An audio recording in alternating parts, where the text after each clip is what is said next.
Salut tout le monde, bienvenue à notre édition hebdomadaire de notre balado sur la glace. Noël arrive à grands pas. Qui dit Noël, qui dit également championnat du monde de hockey junior qui va s'amorcer le 26 décembre à Ostrava en République tchèque. Alors c'est notre avant-dernière balado-diffusion avant le début du tournoi.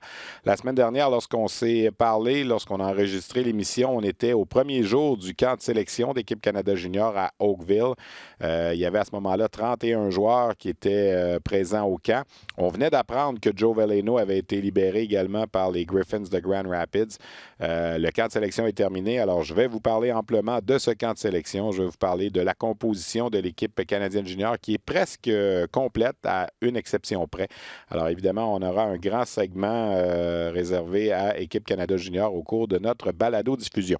On va également s'entretenir de ce qui s'est passé dans la Ligue de hockey junior major du Québec. L'ouverture de la période des transactions. Officiellement, c'était hier. Sauf que c'est commencé peut-être depuis mercredi, là, les rumeurs de transactions qui circulent. On connaît des échanges qui ne sont pas encore complétés, mais qui vont l'être éventuellement. Des joueurs qui sont impliqués dans les transactions, qui sont avec Équipe Canada Junior présentement. Alors, on va parler avec Yannick Jean, directeur général et entraîneur-chef des Saguenayens de Chicoutimi.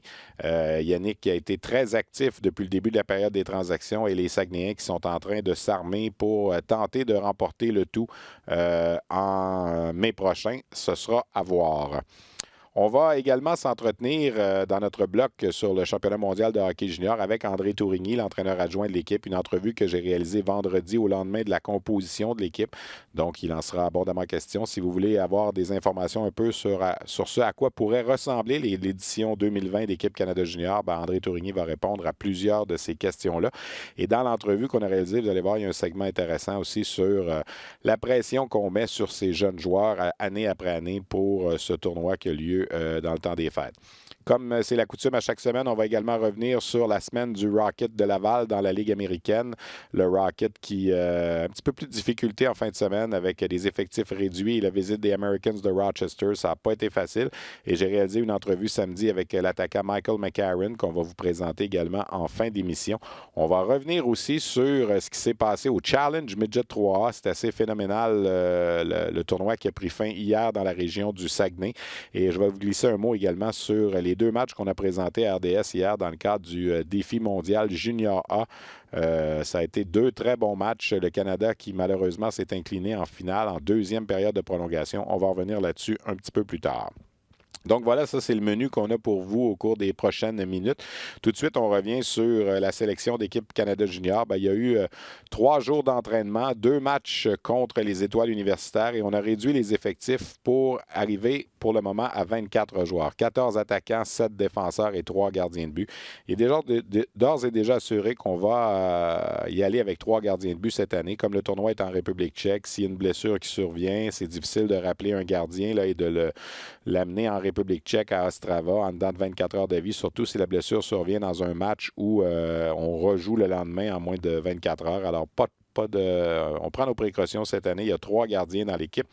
Je vous les nomme tout de suite. Olivier Rodrigue des Wildcats de Moncton, Joel Hofer des Winterhawks de Portland et Nico Dawes du Storm de Guelph. Dans le cas de Dawes, il n'est même pas repêché par une équipe de la Ligue nationale, mais quelle saison il connaît avec le Storm depuis le début de la campagne. 939 de taux d'efficacité. Il a vraiment été très solide. Dans le cas de Hofer, c'est un autre qui n'était pas au camp d'été, mais qui a mêlé les cartes. Dans le fond, le perdant là, du camp d'entraînement, ça a été le gardien Hunter Jones, qui était là au camp estival et qui finalement a été retranché. Lequel des 3 sera numéro 1? Ça, c'est une fichue de bonne question. Il y a 2 matchs préparatoires avant le début du championnat mondial de hockey junior. Ce jeudi à midi contre la Suisse, un match qu'on va vous présenter d'ailleurs sur les ondes de RDS. Et il y en aura un autre lundi prochain, le 23, contre la Finlande à 11h30. Alors, ce sera intéressant et on aura sûrement des réponses d'ici ce temps-là au niveau de la position de gardien de but. Mais j'en ai parlé avec André Tourigny à un certain moment. Ça a été dans les discussions aussi. Il faut identifier lequel est le numéro 3 qui va être un peu laissé de côté et y aller avec les 2 autres, donner un petit peu de temps de glace aux 2 autres pour tenter de déterminer là, qui sera l'homme de confiance. À la défense, on a choisi 7 joueurs. Il y a 2 vétérans de l'an passé, Jared McIsaac et Ty Smith. Les autres sont Kevin Ball, Kalen Addison, Bowen Byram et Jacob Bernard Ducker. De même que le défenseur de 17 ans, Jimmy Drysdale. On ne voit pas ça souvent, un défenseur de 17 ans avec l'équipe Canada Junior. C'est seulement le 6e au cours des 20 dernières années et au cours des 30 dernières années. Et les 5 premiers ont été tous des hauts choix de repêchage. Là, on pense à Jay Bouwmeester notamment, qui a fait l'équipe à 17 ans. Ryan Ellis, qui a fait l'équipe à 17 ans au cours des dernières années. Aaron Ekblad. Et si on remonte un peu plus loin, là, Wade Redden, Scott Niedermayer. Alors, il est en bonne compagnie, Jimmy Drysdale. Il a été très bon pendant le camp.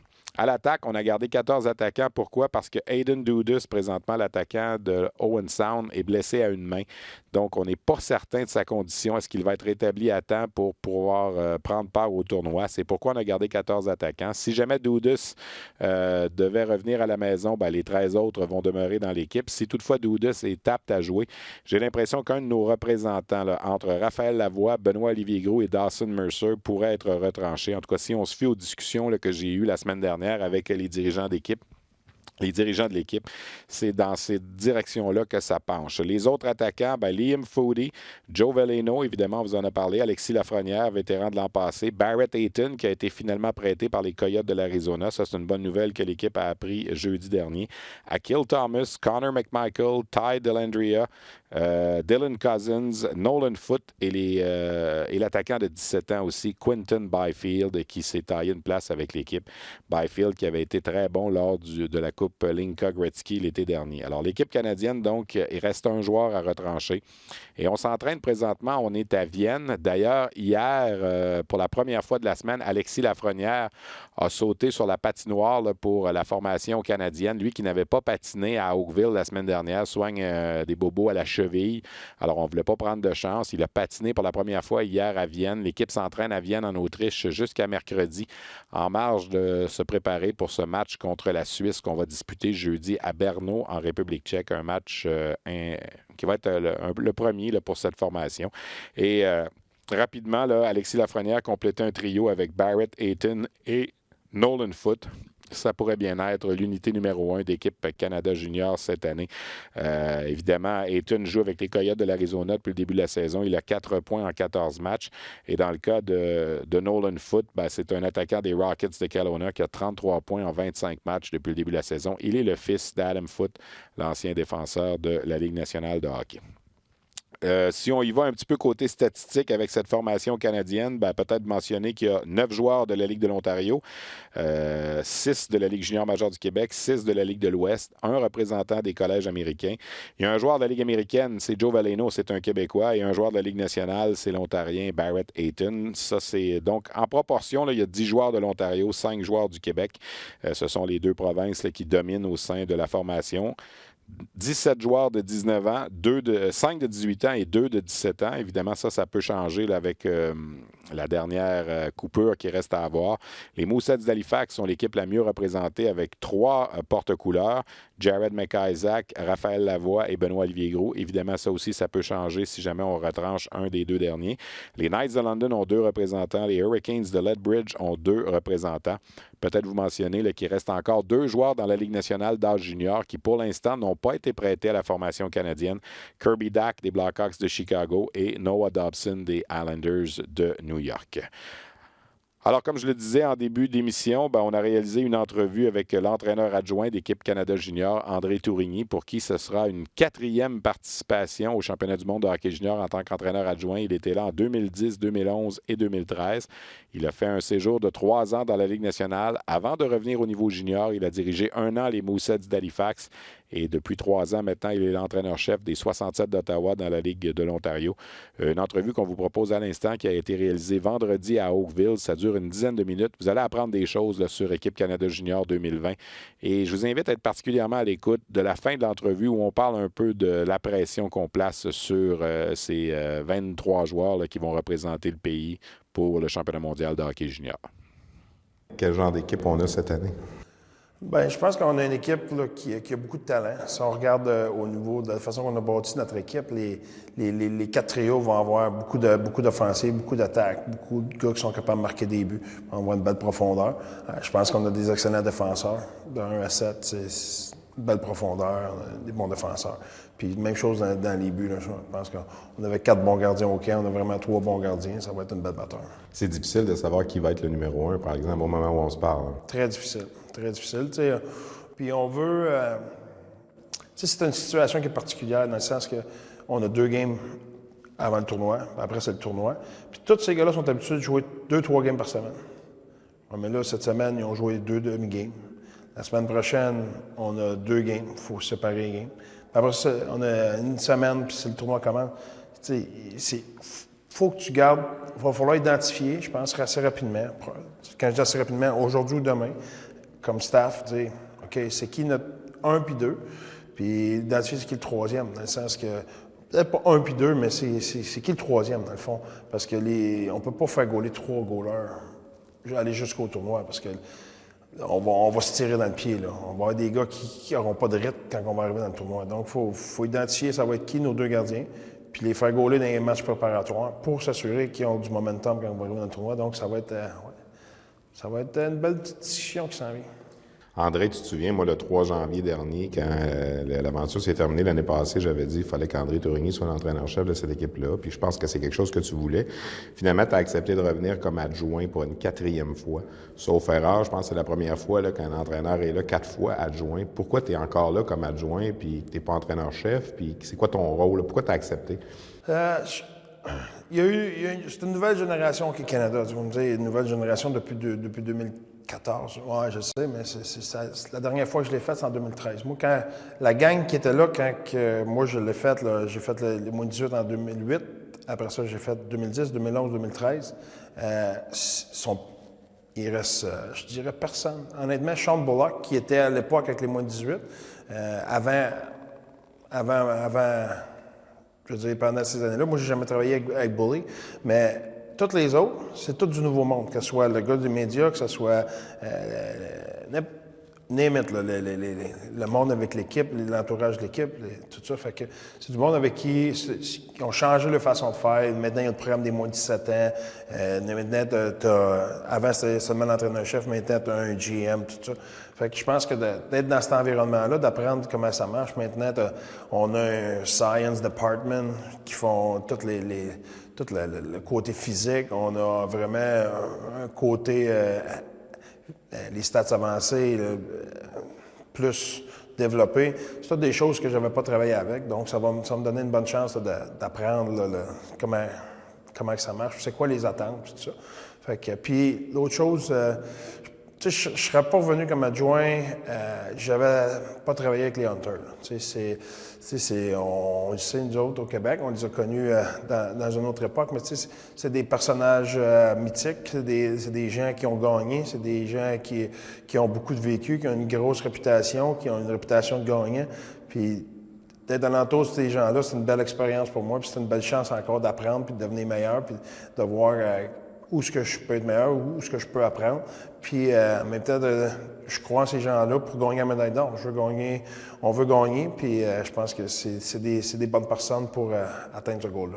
Dale Hunter, de l'extérieur puis de l'intérieur, c'est bien différent. Oh, c'est un gars qui, de l'extérieur, il a peut-être l'air froid, mais c'est un gars qui il aime ça agacer, il a de bonne humeur à tous les jours, puis il est très perfectionniste. Donc, je m'entends très bien avec. Est-ce que ça fait encore partie de tes plans d'être entraîneur-chef de cette équipe-là? Oui, ça fait partie de mes plans, définitivement. On va voir ce que l'avenir ou ce qui va arriver dans le futur, mais les choses vont bien présentement. On va essayer de faire le maximum avec cette équipe-là cette année, remporter la médaille d'or. On va y aller une année à la fois, mais c'est sûr que représenter ton pays, je pense que je pense l'éprouver que j'aime ça. Fait que, on va voir dans le futur. Ça va être quoi ton rôle parmi le personnel d'entraîneur? Tu t'occupes des défenseurs? Oui, je m'occupe des défenseurs et des avantages numériques. On a souvent parlé du sacrifice que c'est de faire partie de cette équipe-là. Tu laisses tomber ton temps des fêtes avec la famille, tu as ta job avec les 67 d'Ottawa, puis tout ça. Pour les joueurs aussi, c'est beaucoup. Est-ce que tu as l'impression que des fois, les gens qui regardent ce tournoi-là, les amateurs assis dans leur salon, ne réalisent pas toujours ce que vous faites, ce que les joueurs font? C'est sûr, puis en vieillissant, même si je pense encore que je ne suis pas vieux, mais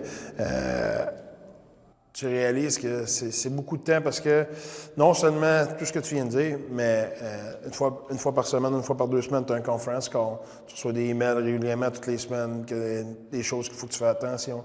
Tu sais, je fais une coupe de... tous les lundis, normalement, c'est une journée off où ce que tu prépares les choses pour le lendemain dans ton équipe junior. Bien, en plus de faire ça, là, j'avais 4-5 heures de vidéo à faire sur des joueurs qui s'en venaient au camp de sélection ou qui performaient ou pour les évaluer, ces choses-là. Donc, c'est pas seulement le temps des fêtes, là. C'est prendre 2 semaines durant ton été. C'est plus que ça. c'est 5 jours à Calgary au mois de juin. C'est 5 jours au draft de la Ligue nationale, donc 3 jours avant le draft de la Ligue nationale. C'est 2 semaines de ton été pour aller à Plymouth, exemple, cette année. C'est à toutes les 2 semaines avoir un conference call, à toutes les semaines faire du vidéo sur des joueurs. C'est un commitment. Les joueurs, on leur en demande beaucoup, puis à l'époque à laquelle on vit avec les médias sociaux, on l'a vu un peu avec Maxime Comtois l'an passé, ça n'a pas été facile. Tu trouves-tu que des fois, on ambitionne un peu sur ces jeunes-là, puis que s'ils ne gagnent pas médaille d'or, c'est des pas bons, là? Tu as vécu 3 fois ce tournoi-là, 2 fois des défaites en finale où on était une gang de pas bons parce qu'on avait échappé le match. Tu sais, c'est pas un peu tough sur les joueurs? Oui, c'est spécialement ces jeunes hommes-là, OK, ça va être des professionnels, ça va être des joueurs de hockey, mais ça ne l'est pas, là. C'est comme si on attaquait des étudiants qui sont à l'université comme ça. Dire ça n'a pas de bon sens, un peu. C'est pas des professionnels encore, là, ça s'en vient. On dirait, ouais, mais là, ils vont être docteurs. Dans une couple d'années, ils vont faire des 100 000 $ par année. On peut taper dessus. Mais non, tu sais, à un moment donné, il faut. Mais en même temps, c'est ce qui fait la beauté de notre sport national. C'est la passion. T'sais, spécialement au Québec. On est des passionnés, on a le sang chaud, on aime l'émotion. Fait que, tu sais, il faut vivre avec, là, à un moment donné. Mais je pense qu'on le vit dans la société aujourd'hui. Là, le respect est très important. C'est important des 2 bords. Même si tu diriges en Ontario, tu es encore un entraîneur du Québec dans ton cœur? Dans mon cœur, je pense que tous ceux qui me parlent, puis encore ici, on s'agace tout le temps. Je suis toujours prendre la défense de la Ligue d'hockey junior du Québec quand on s'agace, puis des choses de même. Puis des fois, j'agace la Ligue de l'Ontario en disant que c'est mieux au Québec. Tout le monde le sait. Je pense que je parle encore à tous les gars au Québec, tous les coachs, les scouts au Québec. Puis, je suis un Québécois, je vais toujours être un Québécois. Là, j'étais à Ottawa, je suis super heureux, j'espère rester là très longtemps. Les 67 me traitent d'une façon exceptionnelle, sauf que je n'oublie pas d'où ce que je viens. Ton plus beau souvenir de ce tournoi-là, quand tu as grandi puis tu regardais ça à la télé, à part ceux que tu as fait, là, je veux dire, avant ça, as-tu quelque chose qui te vient en tête? Une coupe, c'est sûr. Je te dirais que le Dream Team avec Crosby, Bergeron, Dion Phaneuf, cette équipe-là, c'était quelque chose de vraiment spectaculaire. Je pense que le plus beau moment, c'est le but de Burley, puis la remontée, les 3 buts de Tavares à Ottawa là, en 2009, je pense. C'était vraiment le summum là, de ça. Mais en grandissant, je prenais une grande fierté de... Tu sais, le Canada gagnait la médaille d'or. On dirait qu'il gagnait tout le temps. Il y avait des séquences de 4-5 années d'affilée, puis tout ça. T'sais. Puis pour moi, c'était ça le World Junior. Puis ça montrait notre suprématie comme. Puis la première année que j'ai été dans le programme des moins de 20 ans, ils ont présenté une vidéo. C'était en 2010. On venait d'en gagner 5 en ligne. Puis on présentait année après année comment que le tournoi s'était déroulé. Puis à tous les ans, il y avait un match que le Canada faisait un comeback incroyable. Gagnait une game en overtime, en shootout. Là, je me disais, hey, ils ont été chanceux cette année-là. Là, l'année d'après, même affaire, même affaire. Là, ça avait été comme un choc. Je me souviens, j'étais assis, je me disais, c'est donc bien tough. T'sais, moi, dans ma tête, j'ai gagné 5 en ligne. On s'en va sur la 6e. Là, ça m'a fait réaliser vraiment, OK, comment que, pas chanceux, mais comment opportuniste on avait dû être pour gagner toutes ces années-là. Puis là, le hockey, c'est encore élevé dans tous les pays. C'est encore plus difficile. Puis, tu sais, nous autres, cette année-là, qu'on n'a pas remporté la 6e d'affilée, il nous manquait 12 gars. 12, là, 12. Tu sais, Stamkos, Tavares, Doughty, Ryan O'Reilly, Matt Duchene, Evander Kane, name it, là, il y en avait un paquet, là. Tu sais, puis dans tout le reste du tournoi, il y a une équipe qui manquait un joueur. Puis on a perdu en overtime en finale. Fait que, tu sais, tu restes avec un goût amer. Puis on avait fait 2 comebacks dans le tournoi pour justement se rendre là. Puis là, tu es en finale, puis John Carlson qui shoot, post and score. Tu sais, c'est... tu reviens dans ta tête puis tu réalises à quel point que c'est difficile. Tu sais, l'année suivante, on avait tellement été dominant dans le tournoi. Tous les matchs ont dominé. Il n'y a pas une fois qu'on a été menacé. On mène 3-0 en finale contre les Russes. On commence la troisième période en powerplay. Tu sais, puis boum, ça a viré de bord. Je pense qu'il restait 5 minutes. Est-ce que c'est la plus grande déception de ta carrière? Oui, ça, c'est la plus grande déception de ma carrière. Puis tu sais, là, on a viré ça tout bord, tout côté. On en a parlé. Si j'étais avec Dave, j'étais avec Dave après avec les sénateurs. Tu sais, on en a parlé. Tu sais, c'est bizarre comment c'est arrivé. Il n'y avait plus d'émotion sur le banc. C'est comme si après la deuxième période, les joueurs, tout le monde, là, je ne veux pas blâmer les joueurs, là, mais tout le monde, c'est comme si on avait gagné. C'est comme si l'émotion, pouf, down the drain. On est embarqué en troisième, il ne restait plus rien. Il ne restait plus de gaz. On se faisait remonter, puis il n'y avait même pas de frustration. C'est comme si on était vide. C'est difficile à expliquer, puis c'est difficile à comprendre, puis c'est difficile à vivre. Parce qu'on était tellement dominants dans ce tournoi-là. Tu sais, les shots, il faudrait que je regarde, mais on avait donné 12 shots après 2 périodes. Tu sais, c'était une domination. Tu sais. Les odds à Vegas auraient été 1 pour 1 million, ça n'avait pas de bon sens. C'était impossible. C'est arrivé, c'est décevant.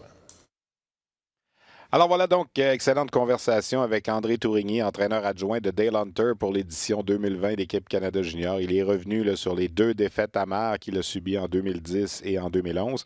Et pour rappeler à André, sans tourner le fer de la plaie, le Canada avait accordé 5 buts lors de la 3e période de la finale de 2011 contre la Russie.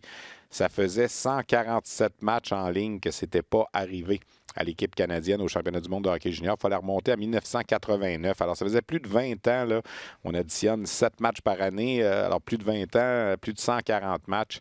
Et là, il faut qu'on accorde 5 buts dans la seule 3e période de ce fameux match à Buffalo en 2011. Une médaille d'argent qui a été très difficile à avaler.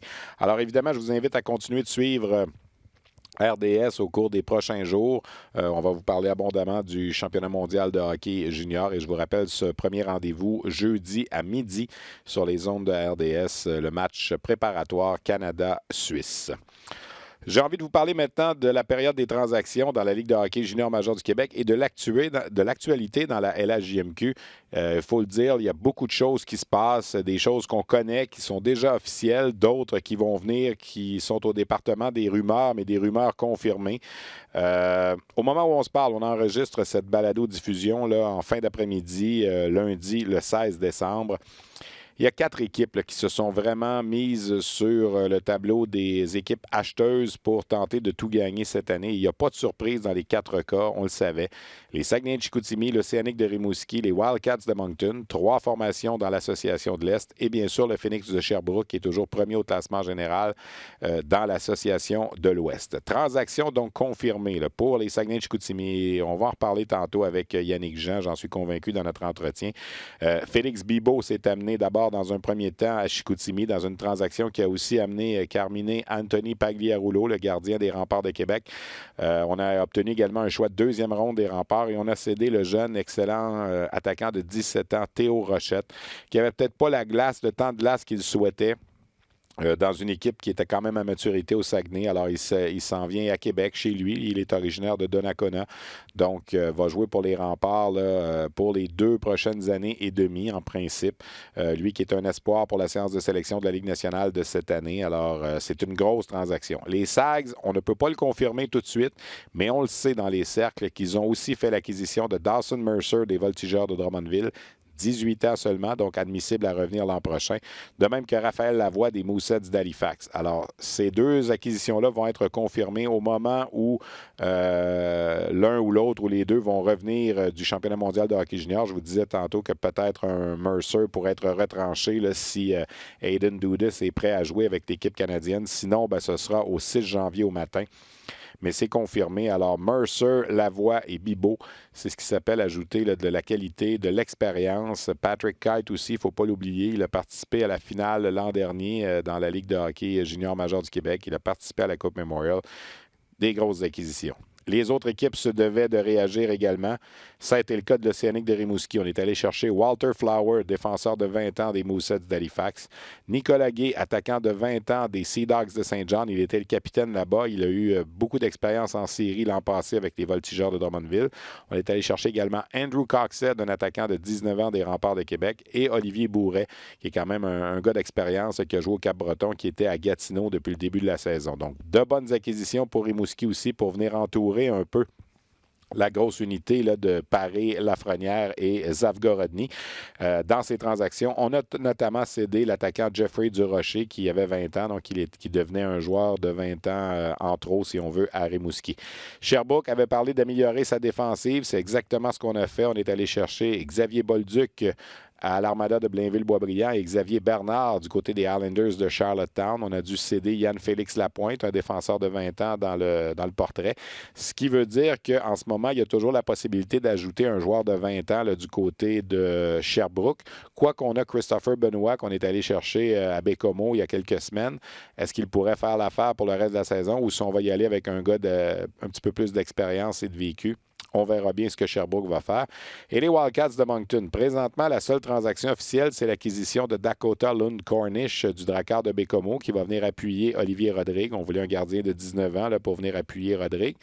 Mais on sait dans les cercles de la Ligue de hockey junior major du Québec que le défenseur Jared McIsaac et l'attaquant Benoît Olivier Groux des Mooseheads vont se retrouver à Moncton, eux aussi, lorsque leur expérience respective prendra fin avec Équipe Canada Junior. Donc, ces 4 équipes-là, on n'a pas le choix de le dire, ça devient automatiquement les 4 équipes favorites. Est-ce qu'ils vont gagner à la toute fin? Non. C'est sûr qu'il n'y en a seulement qu'une qui va gagner. Mais si vous avez un vieux 2 à parier, là, il faut le parier sur une de ces 4 équipes-là.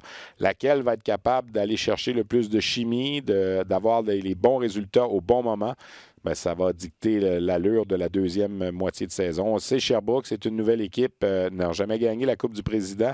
Dans le cas de Chicoutimi, on n'a pas gagné depuis 1994, alors ça fait quand même longtemps. Les Wildcats n'ont pas gagné depuis 2010, alors on veut aussi faire un bon bout de chemin. Et pour ce qui est de l'Océanique de Rimouski, ben, on a gagné en 2015 la dernière fois. Et évidemment, avec la présence d'Alexis Lafrenière, qui en est à ses derniers 1000 dans la Ligue junior majeure du Québec, on n'avait pas le choix de tenter le tout pour le tout.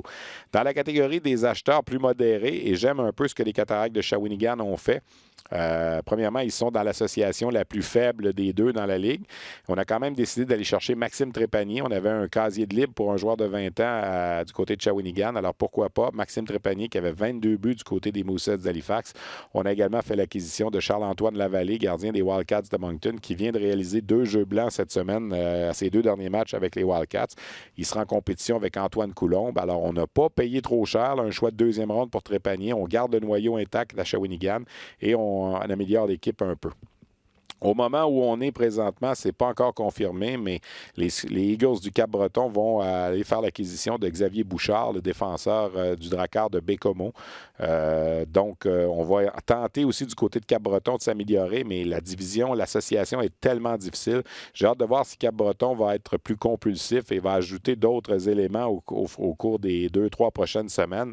Mais moi, j'y penserais comme il faut. C'est sûr que Cap-Breton a une bonne équipe avec Mandolese qui a 19 ans. On a un bon trio des joueurs expérimentés avec Boudria qui a 20 ans notamment. Mais ça va être difficile pour le Cap-Breton là, de rivaliser avec les 4 puissances. Évidemment, de l'autre côté, il y a des équipes qui ont été très vendeurs, très actifs sur le marché des vendeurs. Halifax, on a vidé l'équipe, c'est le cas de le dire. Les 3 joueurs de 20 ans sont partis. Trépanier, Kite et Flower. Mais Isaac et Groux vont s'en aller. Est-ce que Gravel va s'en aller aussi dans une prochaine transaction? Ça reste à voir aussi. Les bons joueurs qui restent encore à échanger sur le marché. Bon, évidemment, Xavier Bouchard, c'est pas confirmé au moment où on se parle, mais tout indique qu'il s'en va au Cap-Breton. Il va rester Gabriel Fortier à Bécomo qui sera sûrement échangé aussi. Sean Element du côté du Titan d'Acadie Batters pourrait être une prise intéressante aussi.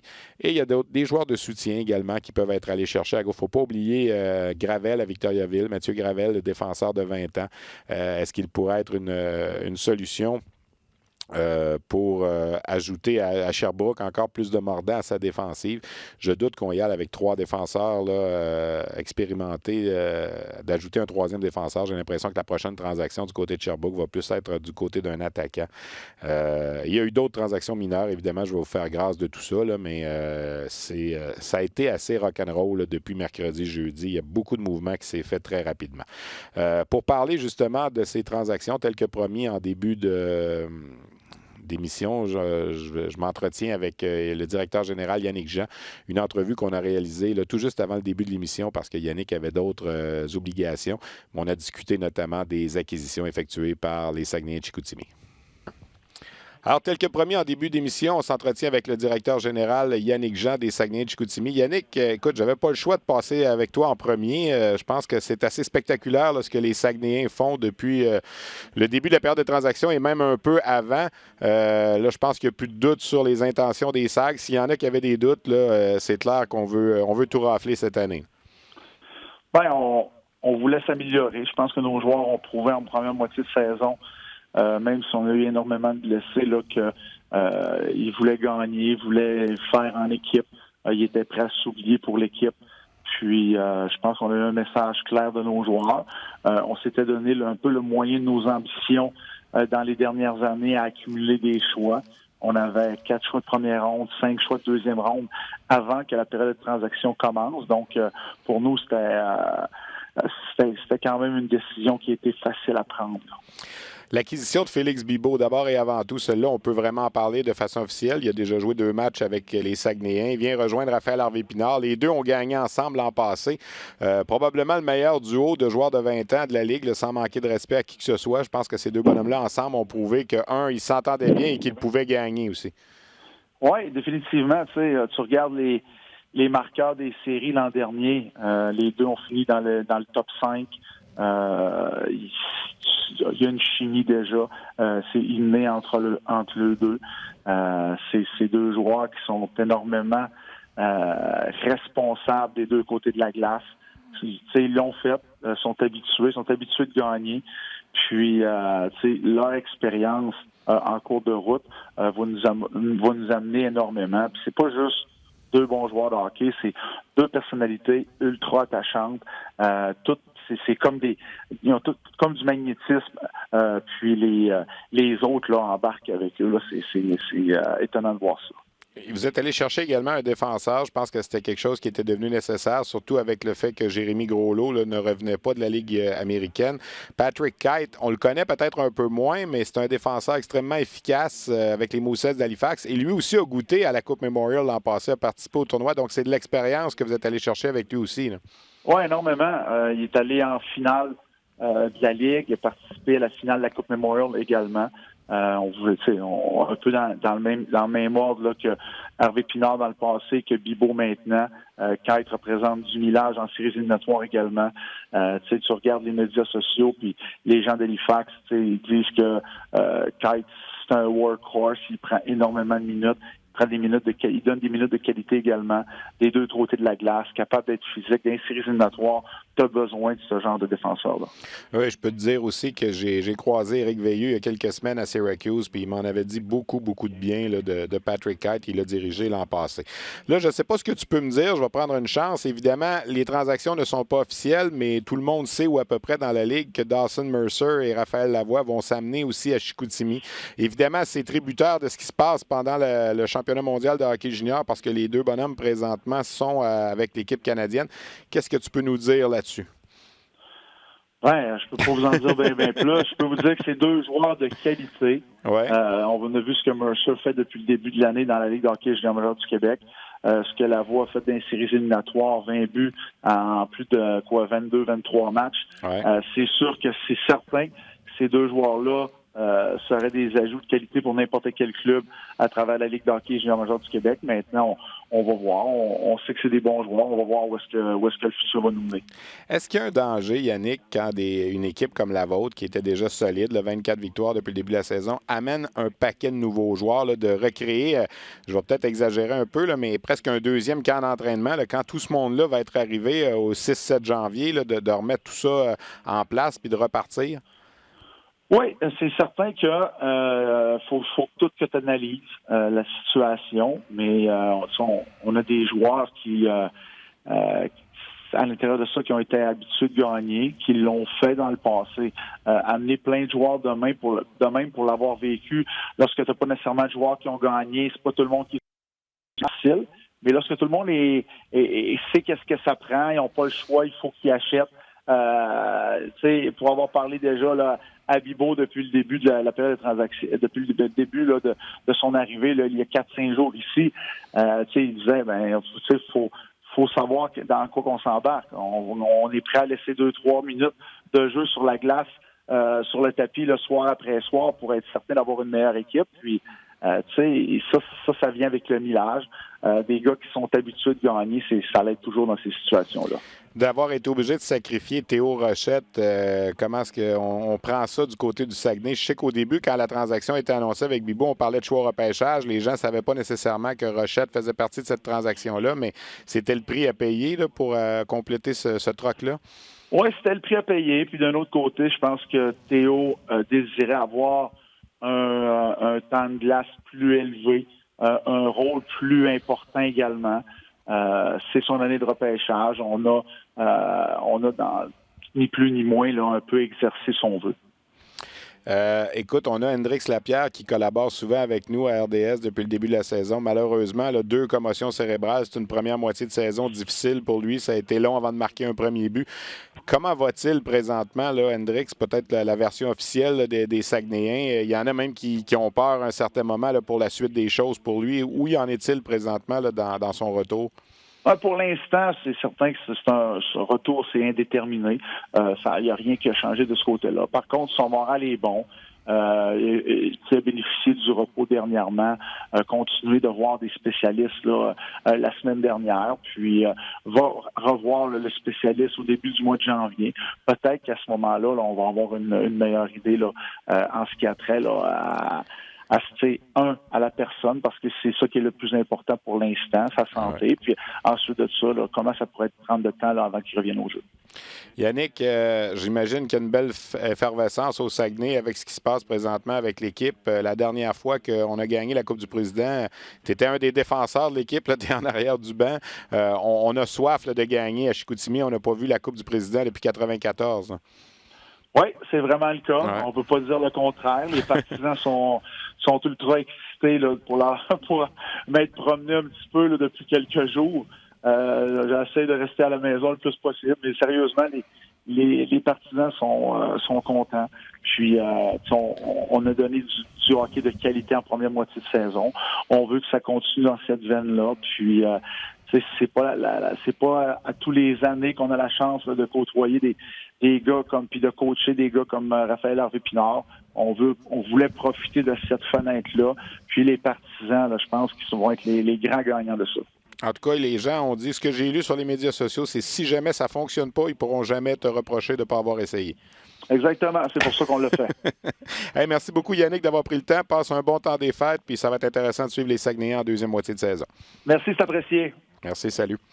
Alors voilà donc Yannick Jean, entraîneur-chef et directeur général des Saguenayens de Chicoutimi, qui, comme je le disais, a été très actif. Je vous confirme donc Xavier Bouchard au Cap-Breton, c'est fait maintenant, ça vient d'être confirmé là, au moment où on se parle. Donc Xavier Bouchard qui part de Bécomo s'en va terminer sa carrière junior avec les Eagles du Cap-Breton.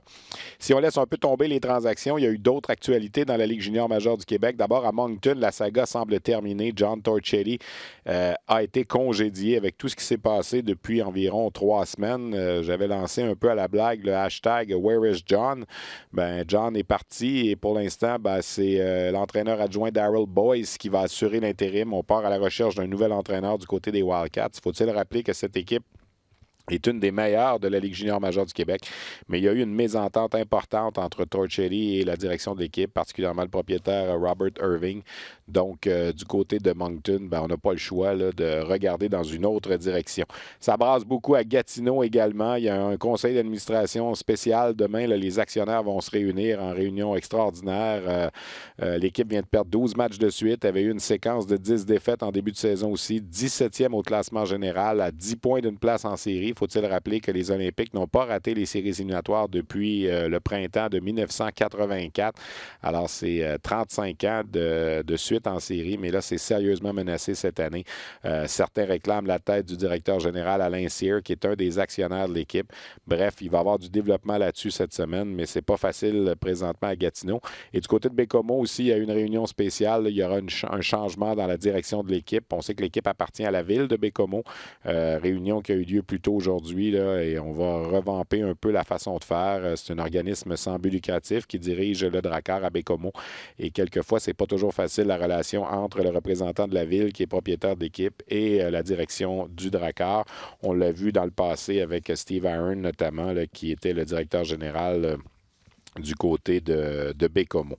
On a annoncé également au cours des dernières heures les 40 joueurs qui vont participer au match annuel des meilleurs espoirs de la Ligue canadienne de hockey qui se déroulera cette année à Hamilton le 16 janvier prochain. 40 joueurs donc des 3 ligues au pays. Du côté de la Ligue junior majeure du Québec, il y a 10 représentants qui seront là. Vous ne serez pas surpris de voir que Alexis Lafrenière sera là, de l'Océanique de Rimouski. Maverick Bourque des Cataractes de Shawinigan sera là. Hendrix Lapierre des Saguenayens. On espère qu'il sera rétabli de sa commotion cérébrale. Évidemment, il a été sélectionné. Les joueurs qui sont invités à ce match-là, c'est selon les invitations des équipes de la Ligue nationale. Les équipes de la Ligue nationale souhaitent voir tel ou tel autre espoir se présenter à ce match-là. Alors, on envoie la liste des 40 qu'on souhaite voir là et les joueurs qui reçoivent le plus de votes sont choisis. Alors, Bourque, Lafrenière, Lapierre et Jérémy Poirier des Sea Dogs de Saint-Jean. Ça, ce sont les 4 Québécois qui ont été choisis. Il y a 6 autres joueurs de la Ligue de hockey junior majeur du Québec qui seront là aussi. Dawson Mercer des Voltigeurs de Drummondville, pour le moment du moins. Vassili Ponomarev des Cataractes de Shawinigan. Justin Barron des Mooseheads d'Halifax. Luca Cormier des Islanders de Charlottetown. Timo Nicol des Voltigeurs de Drummondville. Et Samuel Lavaille, le gardien du Phoenix de Sherbrooke, qui a 18 ans. Mais les recruteurs de la Ligue nationale souhaitent le voir dans ce match absolument. Je vais vous parler un peu du Rocket de Laval. Ça n'a pas été une semaine facile pour le Rocket. On a subi deux défaites en fait en fin de semaine contre les Americans de Rochester. Rochester, vous savez, c'est une des meilleures équipes de la Ligue américaine de hockey. Ils sont présentement au premier rang de la section Nord. Vendredi, ça a été une victoire de Rochester 3-2 dans un match où le Rocket avait vraiment quand même dominé au chapitre des tirs au but. Mais samedi, le match qu'on vous a présenté à RDS, il faut être honnête, le Rocket a été dominé. Ça s'est terminé 5-0 pour les Americans de Rochester. Le but de Sébastien Di en début de troisième période, Jean-Sébastien Di a vraiment fait mal. En début de semaine, le mardi, le Rocket avait réussi à aller chercher une victoire de 3-2 en tir de barrage contre les Monsters de Cleveland. Donc, une semaine qui se termine avec 2 points sur une possibilité de 6. Il faut le dire, c'est pas évident. À l'attaque, on est privé de 6 joueurs réguliers. C'est l'équivalent de 2 trios. Belzile ne jouait pas en fin de semaine, samedi. Pekka ne jouait pas samedi. Barber est avec le Canadien. Paling est avec le Canadien. Day-Lewis a joué vendredi, n'a pas joué samedi. McCarron a joué samedi, n'avait pas joué vendredi. Et Phil Verone est toujours blessé. Alors, c'est l'équivalent de 2 trios qui sont absents du côté de Joël Bouchard. Les défenseurs, c'est pas facile non plus. Noah Jolson est toujours absent. Leskinen était avec le Canadien. Là, il a été retourné à Laval. Le prochain match du Rocket, c'est demain à la Place Belle contre les High Sox de Rockford. Et on va terminer le calendrier avant la pause de Noël, vendredi, avec une visite à Utica face aux Comets. Après la défaite de samedi, je me suis entretenu avec l'attaquant Michael McCarron du Rocket de Laval. It seems that the team was really tired today. Maybe you let everything yesterday, and it was tough this afternoon. Yeah, I thought we had a tough night. I don't think we had it all tonight. I think we struggled getting out of our zone. I think clean tonight, and that was one area. And I think the other area is we didn't create enough momentum in the offensive zone. We were kind of one and done in the offensive zone, and maybe going in, getting one shot, and coming back and playing 2 minutes in our D zone. And that's not the recipe. And I think we played a little bit tired tonight, but you can't really use that as an excuse. You got to come ready to play. And tough one tonight for us. Mike, there's 30 games gone in that season. This team is still in a playoff position, of course. And is it a bit surprising with all the calls back you had, all the injuries you had? I mean, there was 6 guys. 2 lines were out today. If you the guys in Montreal and the guys injured, 2 defensemen. It's really tough, but this team still compete every night. Yeah, I think we have enough guys in our locker room where if that does happen, where they need some guys, they should be able to step right in. And I think last night we gave ourselves a really good chance to win. I can't speak for the guys because I didn't play, but I thought the guys played a really good game.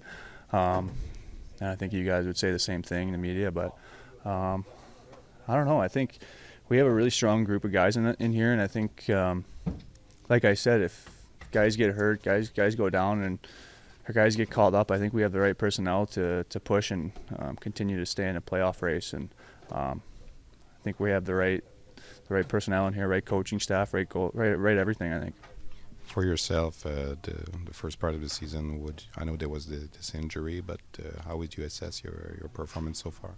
I think it took me close to maybe 10 games to get back to feeling good from last year's shoulder surgery. I think just still trying to find that consistency this year where I had that pretty much every game last year. And, coming off that groin injury out of camp, that really sucked. And, it's put me in a tough position right at the start of the year where I was chomping at the bit to get back on the ice and play with the guys. But give myself a chance to make the Habs. But that came along, and then, I missed the first 5-6 games out of the season. And like I said, my first 10 games, I think, took a while to find my consistency in my game. And, I had a stretch where I was playing some pretty good hockey, I feel. And I don't know.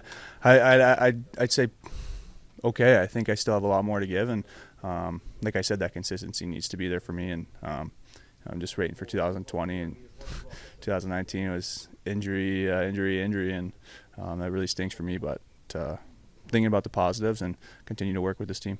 You still think you're going to have your chance with the Canadiens in 2020, as you said? I don't know. I don't know what they think. That's not my job. I just continue to play hard and, turn some heads and see what happens. Is it tough sometimes? Yeah, I mean, as a player, it's mentally tough sometimes, but, it's just my job. I got to continue to play hard and play well and prove myself that, I'm an NHL player, and I still believe that, and whoever doesn't get lost. 2 games this week. It's 4 points on the table that you have to get. Rockford is not a team you play very often. You don't know much about them, but Utica is going to be a big game on Friday. Yeah, we need to win. We have a game Tuesday, right? Yeah, we have a game Tuesday here at home, and there's a big 2 points. We lost 2 in a row, and that can't lose 3 in a row. That's a big mistake, and we're going to come ready to play. And I think, like I said, we have the right personnel in here, and we'll get some rest here tonight and tomorrow, and come ready to play Tuesday, and then we'll head into Utica for a tough game Friday, and they play hard in their own building, and we had some good battles with them already, so we need to go into Christmas break feeling good about ourselves, and I think we will do that. Thanks. Merry Christmas. Merry Christmas. Merci beaucoup. Voilà donc pour Michael McCarron. Si on résume un peu l'entrevue, au départ, je lui ai parlé du match de samedi. Il a dit on a eu de la difficulté à trouver nos jambes. Ça n'a pas été un grand match pour nous, mais bon, il en demeure pas moins. Et j'ai enchaîné là-dessus sur la deuxième question que le Rocket se bat toujours là, pour une place en série et est en plein milieu de cette course qui, j'ai l'impression, va durer toute la saison pour le Rocket. On doit terminer parmi les 4 premiers de la section pour accéder aux séries éliminatoires. On a débordé un peu sur le plan personnel. Ça n'a pas été facile 2019 pour lui. Souvenons-nous, il avait été blessé en décembre 2018 et n'a pas joué la deuxième moitié de saison l'an passé avec le Rocket. Revient cette année, autre blessure au camp d'entraînement. Il dit ça m'a pris à peu près une dizaine de matchs avant de retrouver un peu mon synchronisme. C'est pas toujours évident. C'est une année 2019 qu'il trouve très difficile. Je lui ai posé la question s'il espérait toujours un rappel par le Canadien. Beaucoup de joueurs qui ont été rappelés. Il dit je ne sais pas trop ce qu'il pense. Il continue de croire qu'il est un joueur qui est capable de jouer dans la Ligue nationale, doit afficher plus de constance. Mais pour l'instant, c'est à Laval que ça se poursuit pour Michael McCarron.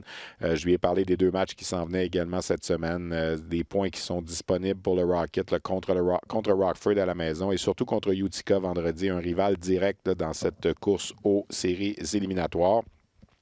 Il y aura 2 matchs du Rocket qu'on va vous présenter dans la période des fêtes à RDS. Je ne serai pas là pour la description. Je vais laisser la place à François-Étienne et Patrick Friolet là, qui seront là pour me remplacer parce que je quitte pour le championnat mondial de hockey junior.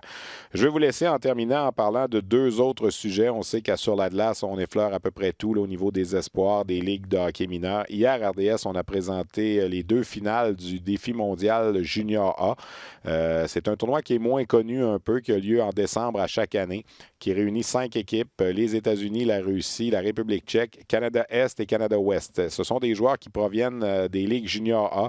La formation américaine est formée de 22 joueurs qui évoluent dans la USHL, dont la plupart ont des engagements avec des universités américaines. Il y avait 3 joueurs repêchés, notamment dans l'équipe des États-Unis, dont Rhett Pitlick, qui a été repêché par le Canadien, qui n'a pas joué un mauvais match dans ce match de la médaille de bronze hier, d'ailleurs. Du côté du Canada, Canada-Ouest avait été éliminé de la phase préliminaire et c'est Canada-Est, un peu à la surprise de tout le monde, des joueurs formés des ligues junior A en Ontario, au Québec et dans les Maritimes qui formaient cette équipe.